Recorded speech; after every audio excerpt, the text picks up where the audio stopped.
With millions of songs at your fingertips, your playlists are always a work in progress. With Spotify Premium, listen to your music without hearing ads to keep your musical exploration going 24/7. Get 1 month of Spotify Premium free. Tap the banner to learn more.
However you like to listen, there's a premium plan made for you.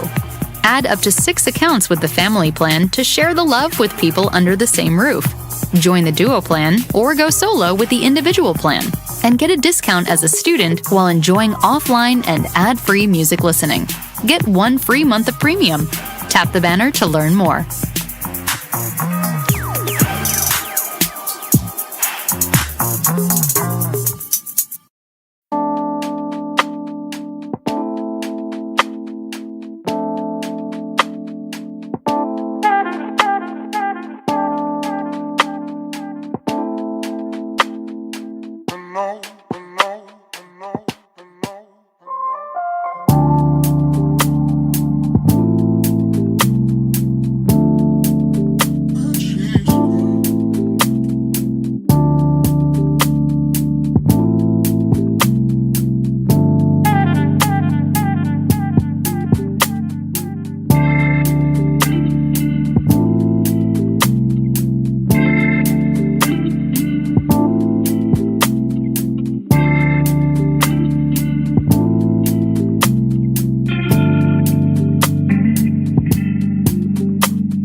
Let's take a look at this question from the reading and writing test. To discover which fruit varieties were grown in Italy's Umbria region before the introduction of industrial farming, botanist Isabella dalla Ragione often turns to centuries-old lists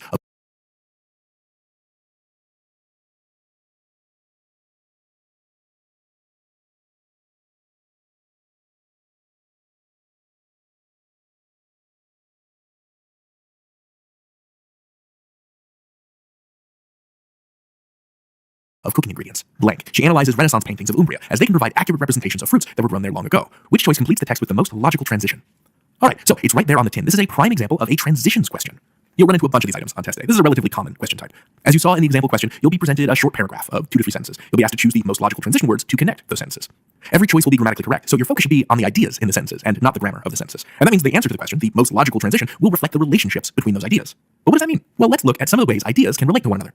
They can agree or disagree with each other, which means we want to look for agreement words like similarly or disagreement words like however or but. They can be placed into a sequence or order, and there we're looking for words like previously, later, or subsequently. They can add on or exemplify. That is, one idea can elaborate on the other and serve as an example for it. For addition transitions, we're looking for words like moreover and also, and for exemplification transitions, we're on the hunt for phrases like for example or for instance. And finally,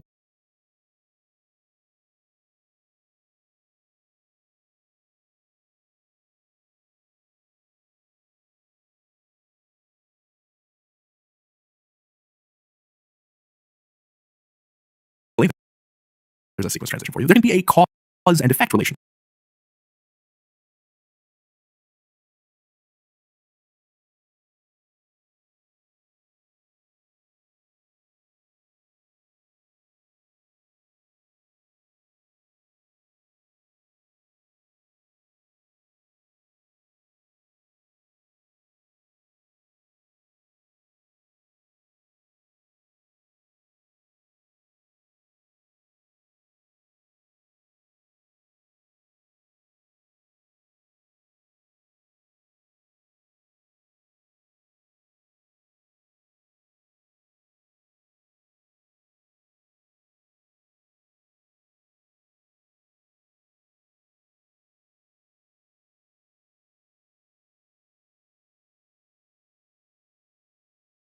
between ideas. One causes the other, and there you look for words like therefore, thus, or because. So with these 4 relationship types in mind, let's talk about how to approach one of these questions, and then try out this technique on that fruits of Umbria question I read a few minutes ago. What's our strategy?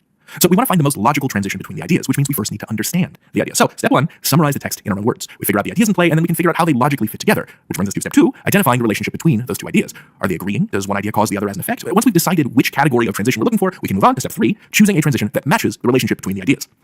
All right, let's head back to our question and try this out. But is it a cause-effect relationship? That's our answer. Magnifico. Look, if this were test day, I'd just select this choice and move on. Are they in conflict?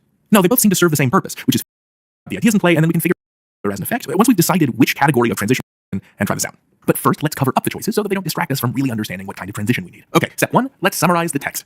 Sentence 1, we've got this Italian botanist, right? She looks at old recipes to figure out what kind of fruits they used to grow in Umbria. Sentence 2, she looks at Renaissance paintings from the region to see which fruits were local during that period of history. So what's the relationship between these 2 sentences? Are they in conflict? No, they both seem to serve the same purpose, which is figuring out how the botanist determined what kinds of fruits they used to have in Umbria. They're in agreement, but let's keep going. Is it a cause-effect relationship? Nah, looking at recipes doesn't cause her to look at paintings or vice versa. Are they the same? Is one example for the other? Nah, I don't think so. Looking at paintings is something Dalla Ragione is doing as well as looking at recipes because both things serve the same purpose for her botanical research. So I think that the relationship that most logically links these 2 ideas is going to be an additive transition. So I'm predicting that we're going to be looking for a word like also.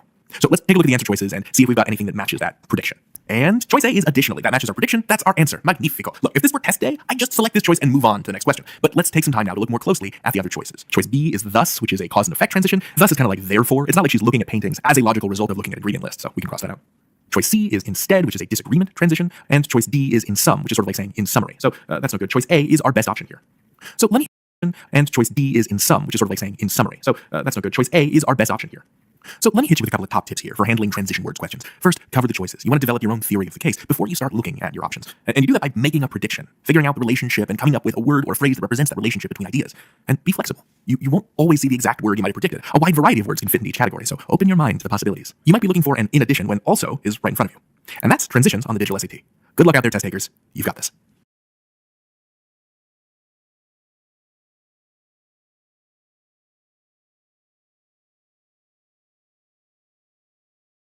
Hey test takers, got a question for you from the reading and writing test. Let's take a look. Practical movie effects, such as the use of actual locations in a film, provide a more realistic visual experience than computer-generated imagery or CGI does. But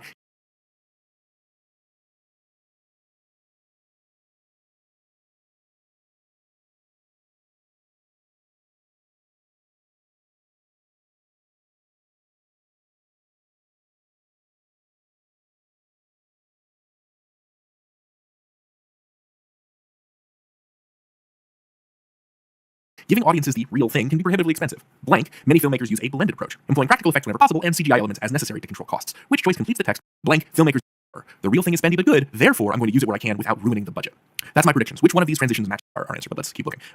Similarly, choice C. Nah, not therefore. Furthermore. Ooh, that's tough because it sounds like therefore, but furthermore just means and. It and similarly are both additive transitions, which makes it even easier to eliminate them both. If two answers match one another, that means neither can be right. So they must both be equally wrong. Done and done. B is our answer.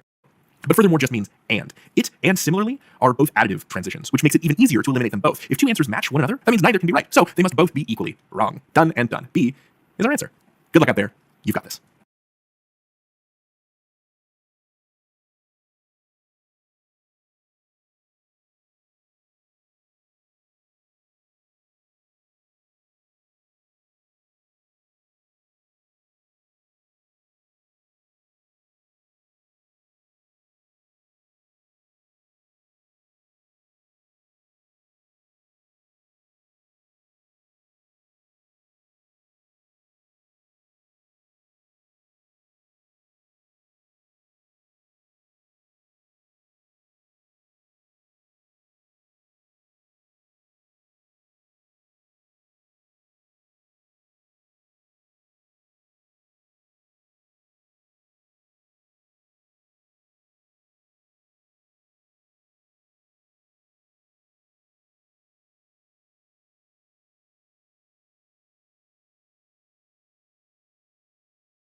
I've been going over the practice tests that college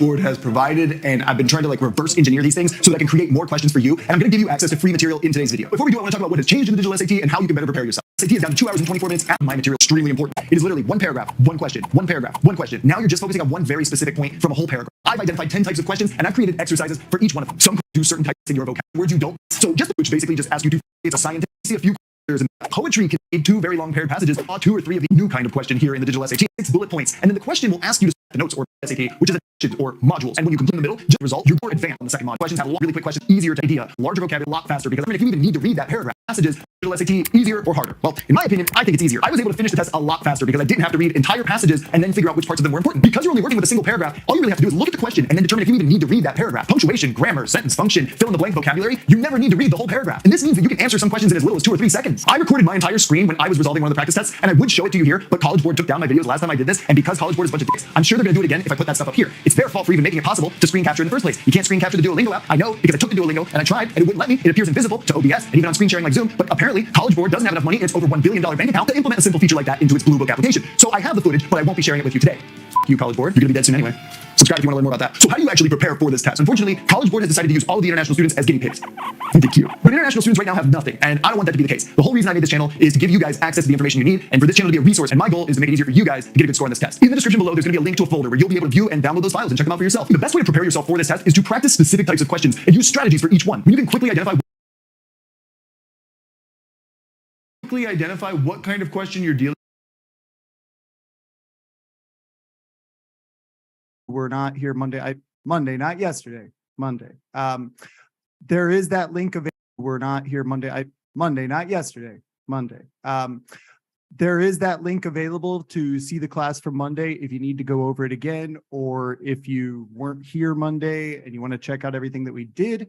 We've got all that information there about the changes on the SAT. So make sure that you're familiar with those things. I'm also going to create a folder, which I'm going to share with the group today, that has like all the materials that we're working with and the slides that I'm showing you here. We're not here Monday. We're not here Monday. Monday night. We're not here.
1 week away from the first ever digital SAT for international students, and so I wanted to make a video to explain to you everything that you need to bring on test day. First thing you're gonna need is a bag. You need somewhere to put all your stuff. This could be a backpack, it could be kind of like a laptop bag like this. This is step number one. And make sure you get rid of like anything else that's in here, just like give it a good shake. Oh, hey, what's that?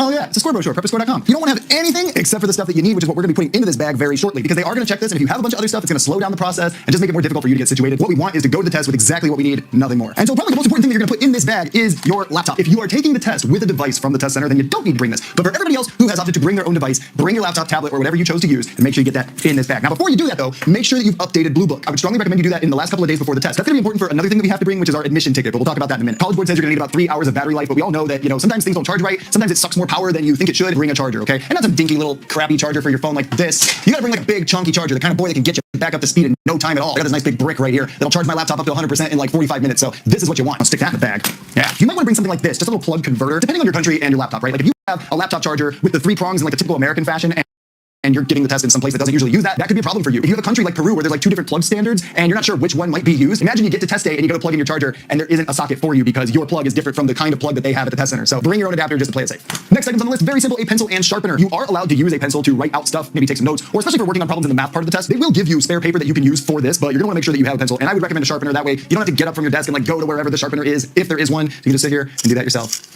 You want some sharpener ASMR? It's pretty satisfying, isn't it? Ooh. You might want to bring 2 pencils if you're the kind of person who gets angry and breaks pencils, or if you're just the kind of person who loses stuff, just have a backup, never hurts. Put those in the bag. If you watch the video about 10 Blue Book tips, then you definitely know about this, a mouse. You definitely want to bring a mouse for the test. It's gonna make you resolve the questions faster, mark your answers more accurately and quickly. Hey, guess what? You know what time it is? It's 3 minutes and 29 seconds into the video. And that is historically when all of you people leave my videos. And I don't quite understand why. So if you were just about to get bored and go bring a mouse, and I recommend that you do, definitely put that in your bag. One of the most important tools you're gonna bring is your calculator. Make sure you bring a calculator. You do not want to have to use the one that's in the Blue Book app. You're gonna be clicking on numbers. It sucks. It's gonna be a lot slower. So just like bringing a mouse, bringing a calculator is gonna help you resolve the math questions faster. If you don't know if your calculator is permitted or not, all you have to do is go to this website. It's College Board's own list of official calculators that are supported. You can check see if yours is on the list. If not, see what it's similar to. And if it's similar to one on the list, you're gonna be okay.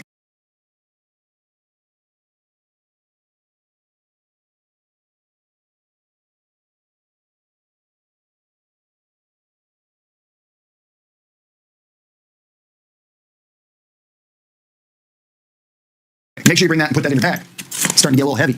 We're not done though. It's probably too late to really do a lot of preparation, but there's still a chance for you to get ready for the May SAT. And I'm gonna be starting my next group class on March 6th, and we still have some open space. And so what I thought would be fun to do is give you guys a chance to be part of my class. This video has come out on a Thursday, and I will be deciding which 2 people get those spots on Saturday. To actually get into the test, you are going to need to bring some form of ID. Now, there is an exception for this if you are taking it at your school. Most schools, since they already know you, will probably let you in with just a school ID, or even if just like somebody at the school verifies that you are you. But if you're going to a test center that isn't your school, you need to bring some form of valid ID. So I would strongly recommend that you bring like your national ID, driver's license, or passport, whatever is acceptable. And make sure you check the requirements on the SAT website, because in some countries, not all documents are acceptable. In some countries, you actually have to bring your passport. So like double check the ID requirements for your country if it's the first time you're going to your SAT. The link for that is in the description, so just check it out. Make sure you have the right kind of ID. This is super important. If you don't have this, they're not gonna let you in. Put that in the bag. The admission ticket. So 5 days before the test, you will actually see in your Blue Book application an upcoming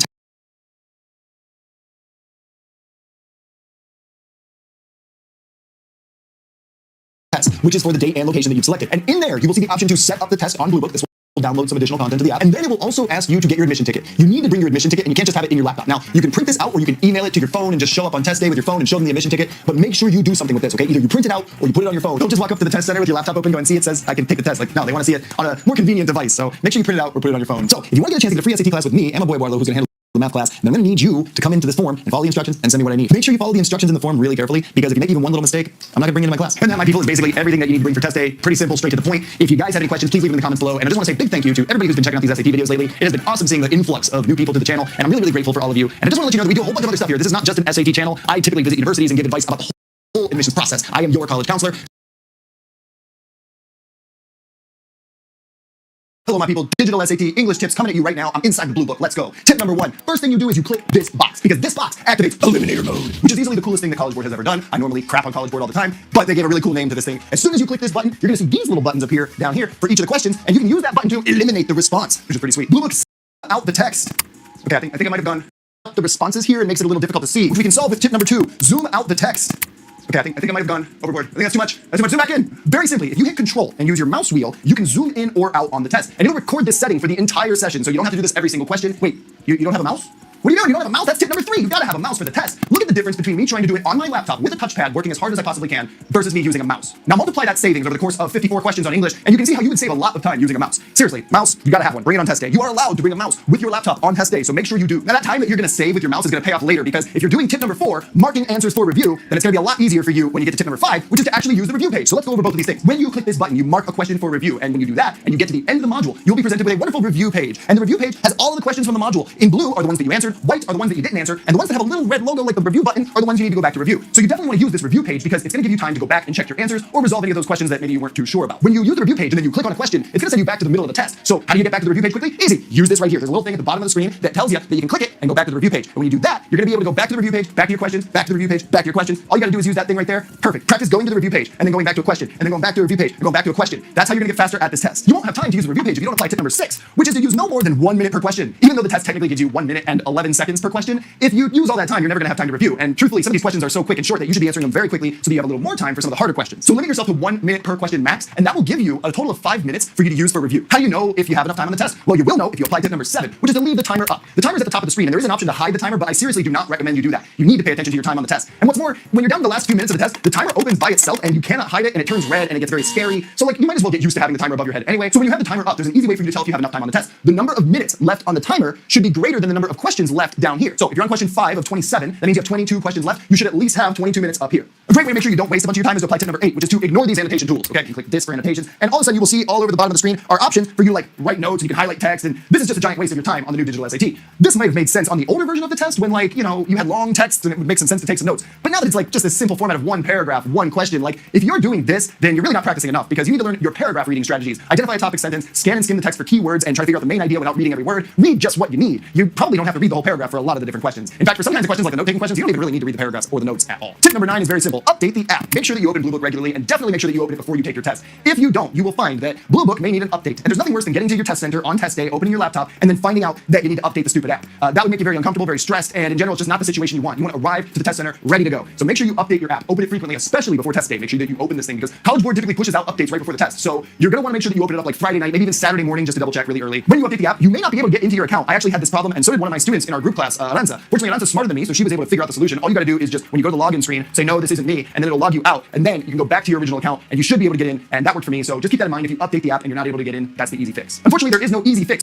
for the fact that we don't have a lot of SAT material, but that does bring me to tip number 10, which is use my material, guys. That's the easy fix. Unfortunately, there is no easy fix for the fact that we don't have a lot of SAT material, but that does bring me to tip number 10, which is use my material, guys. I have put together a folder full of SAT materials and recordings from my last group class so that you can get the information you need to get a better score on this test, guys. I have put together a folder full of SAT materials and recordings from my last group class so that you can get the information you need to get a better score on this test. Right now, there's a shortage of material. You have the 4 practice tests from College Board and Khan Academy, and that's basically it. And there's a lot of people out there saying things like, oh, just, go ahead and use the old material from the old English portion. That's bad advice. And that's basically it. And there's a lot of people out there saying things like, oh, just, go ahead and use the old material from the old English portion. That's bad advice. And I really don't recommend it, because if you use those old materials, the question styles are different, the reading texts are completely different, and even little things like in the writing portion of the old test, they had questions where you could just say no change. That's not an option anymore. Like that will teach you to look at the blank first instead of looking at your question and your options. And I encourage you to look at the question first so that you can understand the strategy. And like this advice to use old material is just wrong. Unfortunately, we're stuck trying to figure out what to do with this new version of the test. I'm making new material and uploading it into this folder every week, and I'm going to even have some practice tests, full practice tests for the English portion in that folder. So there's going to be more material for you guys. Use this stuff. Okay, it's going to work. It's going to help you. I can already tell a lot of people have reached out to say thank you for this material and left a lot of great positive comments. And I really thank you people for the encouragement. You motivate me and fill me with inspiration and make me want to make more stuff for you guys. And so that's what we're doing here today. I wanted to make this video to help more people with the Blue Book experience, because I realize that there's a lot of uncertainty right now. There's a lot of things we don't know, but we can learn to dominate this app and really just make it so that you feel one with the app, like me right now. I'm inside the app. It's pretty great,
Hello, my people. Digital SAT, English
Spotify Premium lets you listen to your favorite music without ads, so you can keep the energy going all day long. Upgrade to Premium and listen your way. Tap the banner to learn more.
you.